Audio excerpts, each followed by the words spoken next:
Après, Mehdi la Suède, pourquoi pas, qui me dit comment devrait se dérouler le processus constituant. Alors, je viens de vous l'expliquer. Hop, référendum, on convoque l'Assemblée, on élit, on tire au sort, et cette Assemblée, elle se réunit séparément de l'Assemblée nationale. Et quelqu'un me dit, comment appliquer votre programme si vous quittez votre poste juste après avoir établi une Assemblée constituante? Attends, j'ai jamais dit que je m'en allais. Alors là, c'est Mehdi Hussein qui me demande ça.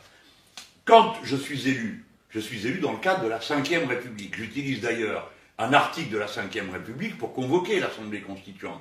Elle se réunit et elle travaille. Pendant le temps où elle travaille pour établir une nouvelle constitution, le président, c'est moi. Et l'Assemblée nationale qui est là, elle est, j'espère, avec une majorité de députés de la France insoumise pour pouvoir soutenir l'action du gouvernement que j'aurais nommé conformément à la constitution de la Ve République. Donc on démarre, on se met au travail tout de suite. D'ailleurs, il y a plein de choses qui seront prêtes. Et puis, quand l'Assemblée constituante aura fini son travail, le texte qu'elle a mis au point est soumis au vote des Français. Les Français disent oui, elle s'applique immédiatement. Je m'en vais pour que les nouvelles institutions s'appliquent. Je ne vais pas raconter d'histoire quand même.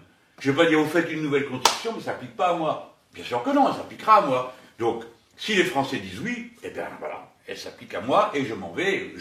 Peut-être que je serai à nouveau candidat, mais ça m'étonnerait, dans le cadre de la nouvelle constitution. Mais voilà comment ça se passe. Il n'y a donc pas de pause et il n'y a pas quelqu'un que vous élisez et qui ensuite s'en va 8 jours après en vous disant au revoir, vous recommencez tout à zéro. Non. La politique de mon programme sera appliquée aussi longtemps que j'en aurai le pouvoir du fait de la décision du peuple français. Alors après, moi je vais dire des choses dans cette constituante. Évidemment, la difficulté, c'est que je ne peux pas dire, voilà, je vous propose d'élire une assemblée constituante, et puis moi Jean-Luc Mélenchon, maintenant je vais vous dire ce qu'il y a dans la constituante.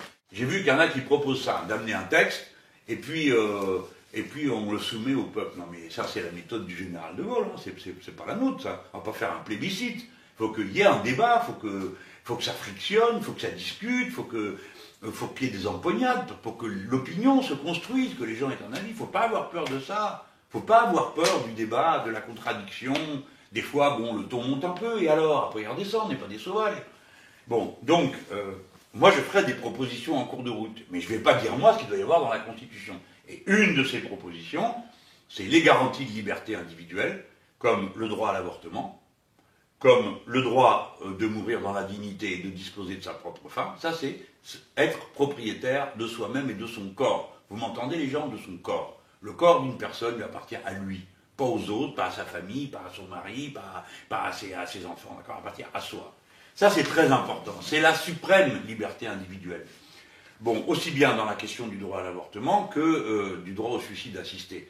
Mais, vous savez, comme ça va vite, je préfère repréciser. Moi, j'ai jamais dit que j'étais pour l'avortement. J'ai dit que j'étais pour le droit, c'est pas pareil. Hein, et je crois que, comme tout le monde, je sais que la question de l'avortement se pose différemment suivant les moments dans votre vie, ou suivant les personnes, ou le contexte, etc. Hein. De même, quand je dis je suis pour le suicide assisté, j'ai pas décidé que vous allez vous suicider, hein, ni moi non plus. C'est pas ça dont il s'agit. Non, je dis tout ça parce qu'à chaque fois, c'est des caricatures. Et pas fini de dire une phrase que déjà vous faites coller à la figure, quelque chose qui rend le débat impossible. Donc, c'est liberté fondamentale. Et il y en a une troisième que je proposerais, c'est la règle verte, c'est-à-dire le fait qu'on décide que dorénavant, on ne prend pas plus à la terre que ce qu'elle est capable de reconstituer. Ça nous oblige tous à trouver des bonnes idées pour modifier nos manières de produire. Et puis, il y a une idée après qui me paraît très importante, c'est le droit de révoquer les élus. N'importe quel élu, n'importe quand, on doit pouvoir le révoquer. Pour ça, eh ben, ça s'appelle le référendum révocatoire. Vous avez une proportion de citoyens qui dit « Ah ben non, machin, c'est pas possible » ou « Machine, impossible, faut voir ce qu'il a fait. » Bon. Alors on n'est pas d'accord, il nous a menti, trahi, rouillé dans la farine, je désigne personne là, mais vous pouvez trouver tout seul. Alors, référendum révocatoire. On ramasse un nombre X de signatures, je sais pas, par exemple 1 million, 2 millions pour renverser le président de la République, 50 000 pour un conseiller général, bon, vous voyez. Et quand vous avez les signatures et le numéro de la carte d'électeur de la personne concernée, bon, bah, s'il y a le nombre, toc, on fait un référendum.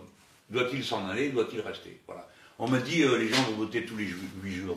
Mais non, les gens sont pas si bêtes que ça. Puis d'abord, ça se trouve pas sous le pas d'un cheval, hein, 1 million ou 2 de signatures. Donc vous voyez bien, il faut arrêter d'aller chercher des cas extrêmes pour empêcher les choses d'avancer. Donc ça laisse au peuple toute sa liberté continuelle de contrôler ses élus, et en même temps ça donne de la stabilité aux institutions, parce que personne ne peut me faire croire qu'on va diriger un grand pays comme la France avec le régime de l'Assemblée générale permanente. Ça, c'est pas possible.